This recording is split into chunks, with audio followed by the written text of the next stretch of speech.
If you wanna hear my story, then saddle back and just sit tight while I start reviewing the attitude of doing right. Having my picture taken in my grandmother's living room, 5 years old, I guess. I just remember sitting there and having my picture taken. That was a big deal. I was king of the maypole. I was about 5 years old, 4.5, 5 years old, kindergarten. It's one of these late spring deals. I don't remember what the duties were. I only remember one thing associated with it, and that was when we were eating lunch, I turned over my glass of milk. I didn't cry in those days. I was a very happy child. I was happy to be king of the maypole. I was an important person at an early age. I was born in 29. My parents were divorced and my mother moved in with her mama and daddy. My maternal grandmother, Johnny, I called her Mama. I was just 1 or 2 years old. This was in the Depression, so we had no money, but we did okay. She was wonderful. She was wonderful. And I will say she was, I guess, one of the bravest people I've ever known. She had lots of problems. She got married and had a baby, my Uncle Frank. Then she got pregnant with my Aunt Jeannie. And when she was about 4 or 5 months old, her husband died of pneumonia. And that was bad. Back there she was, 2 babies. So she had been living in Louisiana, but she moved back to Quincy, hometown, staying with relatives, and ended up meeting my granddaddy, Archie Lunsford, and getting married and having Yankee. I never heard a complaint about a thing, and she's my mama. My mama was a smart lady, and she was the secretary to the head of the Industrial Commission in Tallahassee. She was secretary to the head of Fort Benning there, too. That was the 3 years we lived in Columbus, Georgia, during the war. The country was united. Everybody was USA. And can you see this happening today? Rationing. Shoes were rationed. Meat was rationed. Gasoline was rationed. You got a ration book and say you can only have 2 pair of shoes a year or something. But anyway, she got married when she was 16. Oh. When she was 15. She had me when she was 16, but a few weeks later she was 17. So she was actually 17 when I was born. We didn't live with Mama after I was about 13 when World War II came. And what can I say? My mama was an alcoholic, and that's hard to live with. And there are good times, and the bad times are really bad times. She drank till she got sick, and then she was sober for a while, and then started up again. And she married Charlie, and that was good for her. And we all loved Charlie, David especially. Liam couldn't pronounce Granny, because we were going to call her Granny, because grandmother, his mama was to be called grandmother. And so we were going to call Yankee Granny. And Liam couldn't say it. And it ended up Yankee. William Earl McRae. I really visited after he got married to Lib, and she just took me in under her wing. I loved her to death. She treated me just like I was hers when I visited. Loved my daddy Mac. He never paid any attention to the kids much except to tease you, but I loved him to death. So you called William Daddy Mac, and you called your dad Earl. Mm-hmm. Did you call him by his first name, Earl? Mm-hmm. Don't ask me why. My daddy walked me down the aisle, and my wedding was given to me in Graceville by Mother Ann.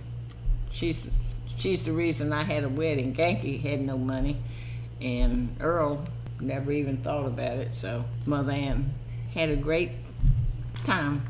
My granddaddy, yes, had money. Oh, yeah. He had a lumber yard, and he had acres and acres and acres of farm, and that's what he did. And he was quite well off. I was born in 1928. Like, you have to remember in those days there was a lot of economic upheaval that was just preceding the Depression areas of the 30s. In fact, my grandfather lost his turpentine business. My grandfather Haywood. We had a whole bunch of land over there in West Florida between the Funac Springs and Pensacola, where they harvested turpentine out of whatever pine trees, whatever they get it from. And he had a big, vast area there. I don't know what happened to him, whether he had a cut or something and he got infected and got blood poisoning. I don't know what happened. I just know he died of blood poisoning. Her name was Theodosia Irene Harrell. I think she went by Irene. Yes, she did. I didn't call her anything except Grandma. She was a nice person. That was Big Mama, wasn't it? Big Mama, yeah. She never did anything. When I was knew her, she lived, after her husband died in the Funac Springs, I guess it was.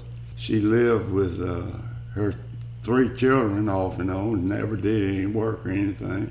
So she lived with Berla, Myrtle, and my mom. And your mom.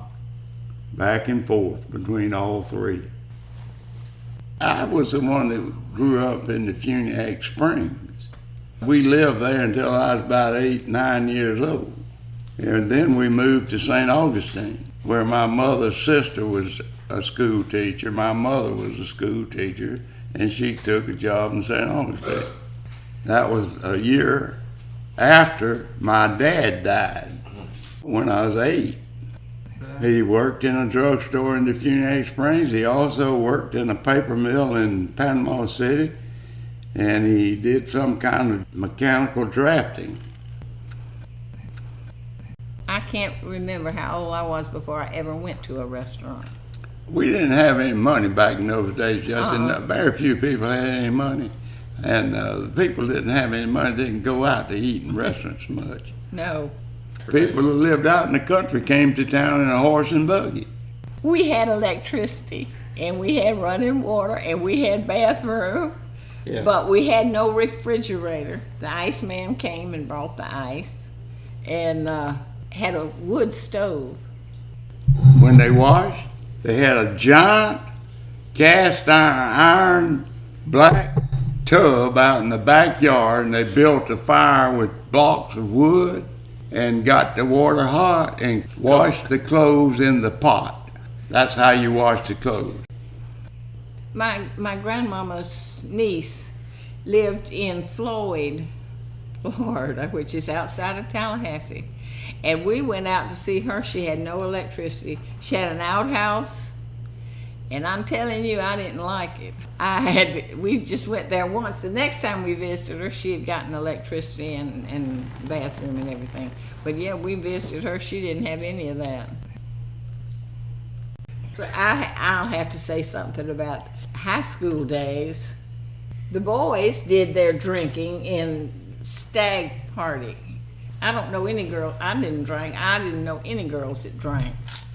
On a date, no drinking. You had Coca-Colas or something, and went and danced. I danced my way through high school and loved every second of it. Nobody ever locked their front door. Nobody probably even had a key to the front door. Left the keys in the car when they parked the cars, didn't it? Never worried about vandalism or kids running around downtown by themselves. That was okay. You could get a double dip ice cream cone for a nickel. You could get 25 candy kisses for 5 cents. I was a little thing. This was in Quincy, and I came in from wherever I had been, and I asked what is, and I said it. And man, don't you ever use that word again. That is a terrible word. My whole family. I never heard anybody in my family say that word, ever. Martin Luther King came to St. Augustine, and there was all kind of this motel. They put acid in the swimming pool so black people couldn't go in. It was just awful in the churches. Black people were not welcome to the white churches. St. Augustine was a racist at that time, still is, sort of. We drove in and it was scary. There was the soldiers standing around on the street. National Guard were all over the town. When I got out of Georgia Tech, I took a job with Southern Natural Gas Company in Birmingham, Alabama, a pipeline company that operated from East Texas and South Louisiana across to the Atlantic Ocean.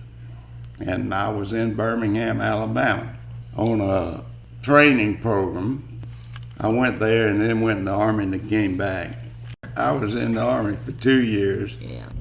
I was in the Army during the Korean War. I went to Aberdeen Proving Grounds in Maryland when I was indoctrinated, and I had taken ROTC at Georgia Tech, so I was a second lieutenant. I was in a class of 108 or 9 second lieutenants. 8 of us went to Europe, and the other 100 went to Korea. And I have no idea. When I think about it, I think it was an alphabetical thing. They went down the alphabet. Baumholder, Germany. It was in the French occupational zone.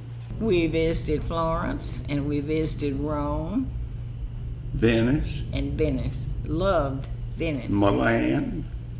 It was fun. It wasn't a shock. It was just interesting and fun. And I was the first lieutenant. I was only in there for 2 years. That's pretty damn good. he went in as a second You go lieutenant. in as a second lieutenant, and you're there 2 years, and you're a first lieutenant. You've done pretty damn good. I went there and then went in the Army and came back and continued working with the pipeline company. And they sent me to Durant, Mississippi. Was assigned as an assistant to district superintendent of the Western Division of the compressor station, which I did for a number of years. It was constant traveling. You know, pipelines cover a lot of territory. And after a while, I got tired of that because it was constant road travel. And then I started looking at the newspapers from Florida and found a job in Tampa, Florida at U.S. Phosphoric Products. I came down here, flew down here, met with them, and they told me, you got a job if you want it. I said, I'll give you a call. Went back, and we decided to come down here. Now, I was over there for a while, and then, after being there, is when I got interested in the church. That was a new decision. That was another direction. All I can tell you is that I decided to make the change. We moved to this neighborhood. There was a little Methodist church not far from our house. We started going there. I got to be good friends with the pastor, and we played golf together and did a lot of things together. And after a year or so of just thinking about things, I just decided one day I might make a change. Emory University. I corresponded with the school to be sure I could get in. And that period was about like 6 months before you decided Yes. and before he actually quit and we moved. And we didn't have any income. Well, I worked when he was in school.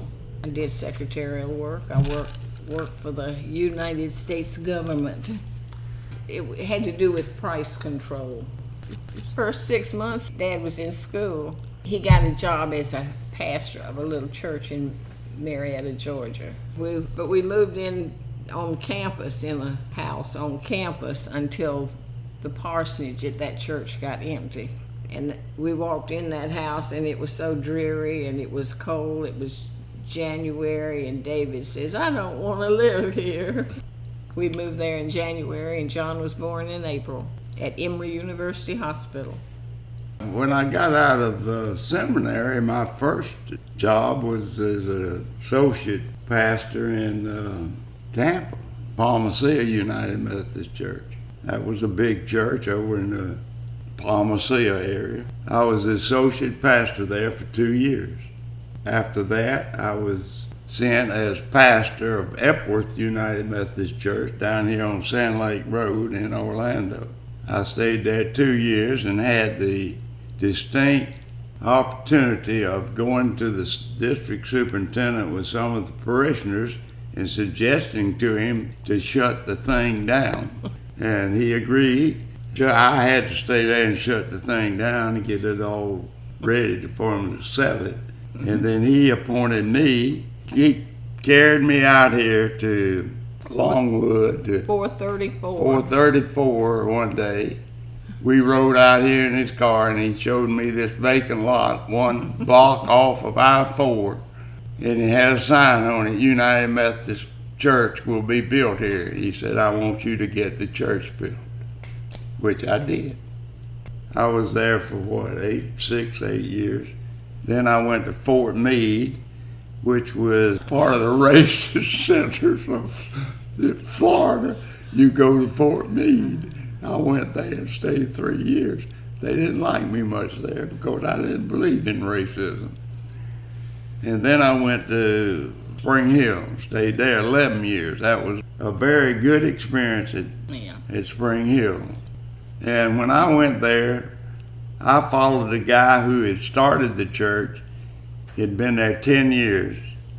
And I went there in his place and I stayed 11 years. And the guy that followed me stayed 12. It's one of those places where if you do your job, there ain't no reason for you to move. I don't remember what the size of the congregation was, but when I left, it was pushing 600 or 700 people. I don't know what was expected of me, but I went to the Women's Society and I did all those things. I sang in the choir. I sang in the pulpit, but nobody wanted to hear me. If you want to do something that puts you on the spot to get things done, try to be a preacher in a church that expects you to produce week after week after week. You want some pressure? There you go, buddy. You're on call 24 hours a day. If anybody's in the hospital, you're expected to be there. Anybody got problems and they want to talk to you, you better be there for them. And every Sunday morning, you've got to get up and stand behind the damn pulpit and say something. I will admit to you, I have gone on Sunday mornings with nothing to say. Just winged it, but not very often. No. You worked hard on your sermons. I enjoyed it from the first to the last. When you had your first cataract surgery, it was right before he'd retired. We were in Spring Hill, and we went to a doctor down in wherever, just a little bit south of Spring Hill, Bayonet Point or somewhere. Anyway, to do it, and after it was,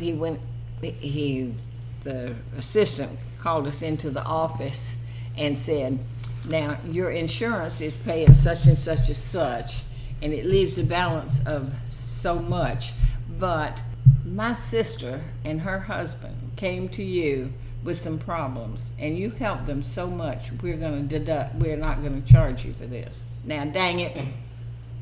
All I know is that the church stands for something that's beyond our understanding, our imagination, and if you don't want to deal with it, forget it.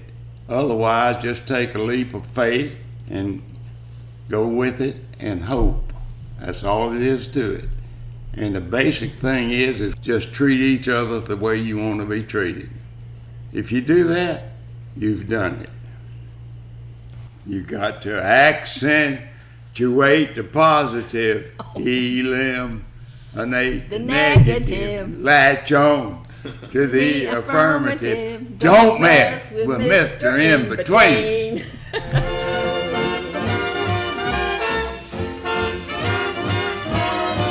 You got to accentuate the positive, eliminate the negative, and latch on to the affirmative. Don't mess with Mr. In Between. You got to spread